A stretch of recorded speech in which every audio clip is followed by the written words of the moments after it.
Hello students, welcome to all of you on my channel wings classes. आज एक student ने YouTube पे question arise किया कि पीएच डायग्राम में प्रेशर एंड एंथैल्पी डायग्राम में what is the use of entropy line. ये जो एंट्रोपी लाइंस हैं इनका यूज़ क्या है। ओके, ये एंट्रोपी लाइन जितनी भी हैं इनका यूटिलाइजेशन क्या है। जैसा कि इस डायग्राम को मैं जूम करके दिखाता हूँ, तो ये वाली जो लाइन है ये कांस्टेंट एंट्रोपी की लाइन है। ये वाली भी कांस्टेंट एंट्रोपी की ही लाइन है। ये एंट्रोपी है 2.40, 2.20। ये जितनी लाइनें हैं ये सारी एंट्रोपी की लाइन है। ओके, तो मेन क्वेश्चन क्या है कि इसका यूज़ कैसे है। इस एंट्रोपी की लाइन को यूज़ को समझने से पहले एक बार डायग्राम समझा देता हूँ कि रेफ्रिजरेशन में बेसिक होता क्या है। ये चार्ट एक एग्जांपल लिया हुआ है R22 रेफ्रिजरेंट का। तो मेन उस पर आता हूँ कि हमें वर्किंग कैसे होती है। तो this is point number 1 to 2 there is a compressor. Compressor क्या करता है, 1 to 2 कंप्रेसर का प्रोसेस कौन सा होता है, आइसेंट्रोपिक प्रोसेस होता है। और आइसेंट्रोपिकली ये क्या करता है, टेम्परेचर को भी इंक्रीज़ करता है और प्रेशर को भी इंक्रीज़ करता है। तो 1 पॉइंट पे प्रेशर और टेम्परेचर लोअर है, 2 पॉइंट पे प्रेशर और टेम्परेचर हायर है। तो कंप्रेसर ने 1 to 2 प्रोसेस किया, आइसेंट्रोपिक वर्क किया, आइसेंट्रोपिक कंप्रेशन किया। ओके, आइसेंट्रोपिक कंप्रेशन किया 1 to 2 कंप्रेसर। 2 to 3 में क्या लगा हुआ है, कांस्टेंट प्रेशर पे कंडेंसेशन, कंडेंसर मतलब हीट रिजेक्शन हुई। जो रेफ्रिजरेंट यहाँ पे वेपर स्टेट में भी हो सकता है, वेट स्टेट में भी हो सकता है, और ओके, तो यहाँ पे रेफ्रिजरेंट किसी भी स्टेट में हो सकता है, वेट भी हो सकता है, वेपर भी हो सकता है, या फिर सुपर हीटेड भी हो सकता है। अब ये वेट, वेपर और सुपर हीटेड का मतलब क्या होगा, आप डायग्राम में देख सकते हैं। अगर ये -30 डिग्री सेल्सियस है तो कंप्रेशन के बाद जो होगा, मान लीजिए कि 30 डिग्री सेल्सियस या 40 डिग्री सेल्सियस हो गया, तो वो अगर इस रीस पॉइंट पे आ रहा है आफ्टर कंप्रेशन, तो ये क्या हुआ, ड्राई सैचुरेटेड वेपर फॉर्म में। और अगर इस पॉइंट पे आया कहीं पे, तो ये क्या होगा, सुपर हीटेड। और अगर यहाँ पे आया तो क्या होगा, वेट रीजन में। तो ये तीन फॉर्म हो जाती है। तो रेफ्रिजरेंट की प्रॉपर्टी क्या है, उसके बाद ये कांस्टेंट प्रेशर पे हीट रिजेक्ट करेगा कंडेंसर के अंदर। तो कांस्टेंट प्रेशर पे हीट रिजेक्ट हुई कंडेंसर के अंदर। कंडेंसर के बाद क्या है, एक्सपेंशन वॉल। एक्सपेंशन वॉल में क्या होगा, आइसो एंथैल्पिक प्रोसेस होगा, एंथैल्पी कांस्टेंट रहेगी। 4 to 1 again constant pressure heat absorption. Constant pressure heat absorption जैसे फ्रीजर के अंदर होता है, कांस्टेंट प्रेशर पे वो कंटिन्यूसली हीट एब्जॉर्ब करता है सिस्टम से। तो ये चार हैं। हमें बेसिकली मेन पॉइंट क्या करना है, मेन को समझना है। मेन के अंदर आ जाएगा हमारा कंप्रेसर। तो कंप्रेसर की वर्किंग को समझना है। कंप्रेसर में ही जो स्टूडेंट की तरफ से क्वेश्चन अराइज किया गया है वो ये क्वेश्चन है कि यूज़ क्या है आइसेंट्रोपिक।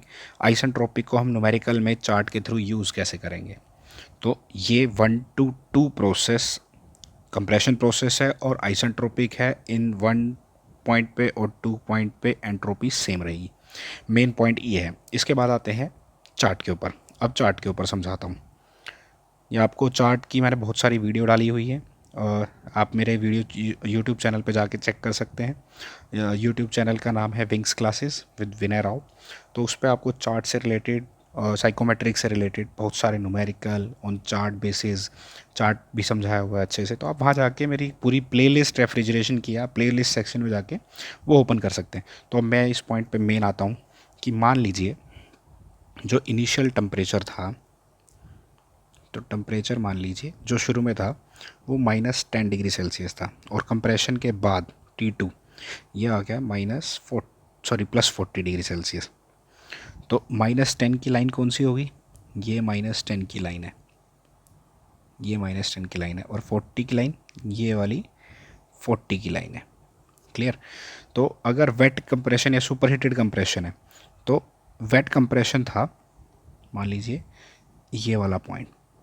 तो इस पॉइंट पे आप एंट्रोपी निकाल सकते हैं। एक ड्राइनेस फ्रैक्शन दी हुई है, मान लीजिए इसको मैं अभी रब कर देता हूँ समझाने के लिए। तो ये पॉइंट थी। इस क्वेश्चन में x की वैल्यू दी हुई है 0.9 at the before the compression. ये है बिफोर कंप्रेशन। तो बिफोर कंप्रेशन वाली लाइन ये वाली है, तो इस पे ड्राइनेस फ्रैक्शन ये हुआ 0.9। तो 0.9 करा यहाँ पे जाके स्ट्राइक, ओके 0.9 यहाँ पे जाके स्ट्राइक किया। तो यहाँ पे इस पॉइंट के रिस्पेक्ट में आप एंट्रोपी पता लगा सकते हैं कितनी है।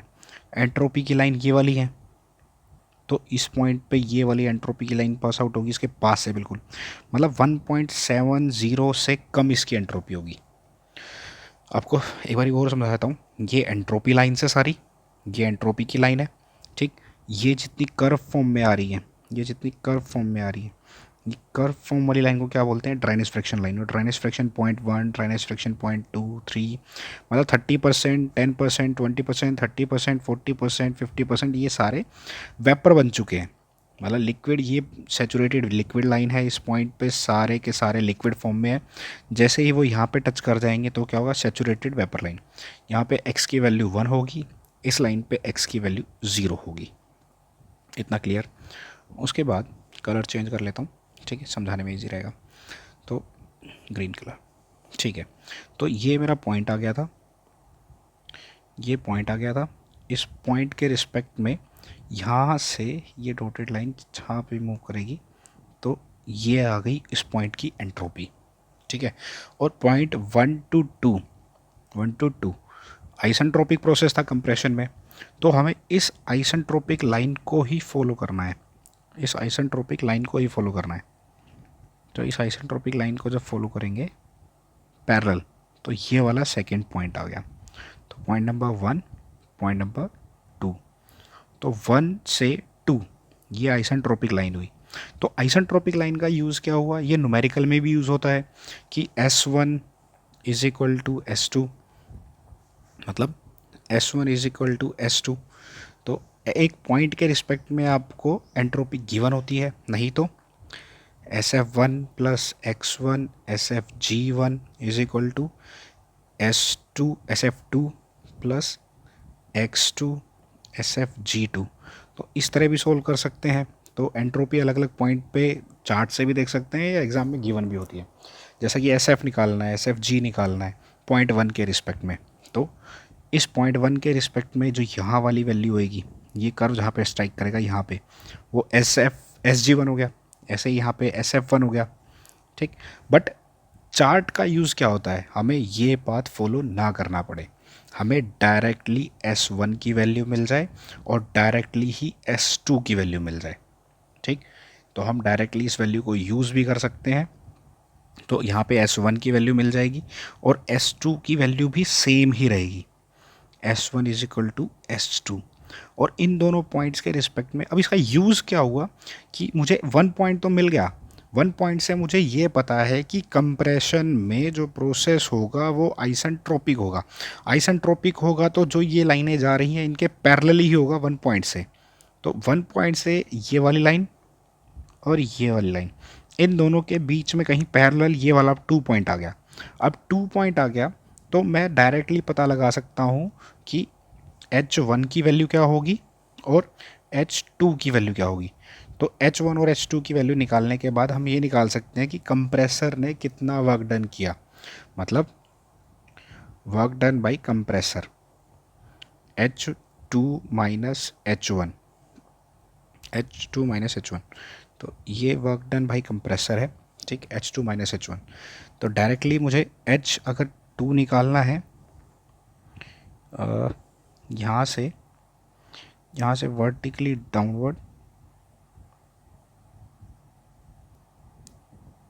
यहाँ से वर्टिकली डाउनवर्ड ये एंथैल्पी आ गई H1 की। ऐसे ही इस पॉइंट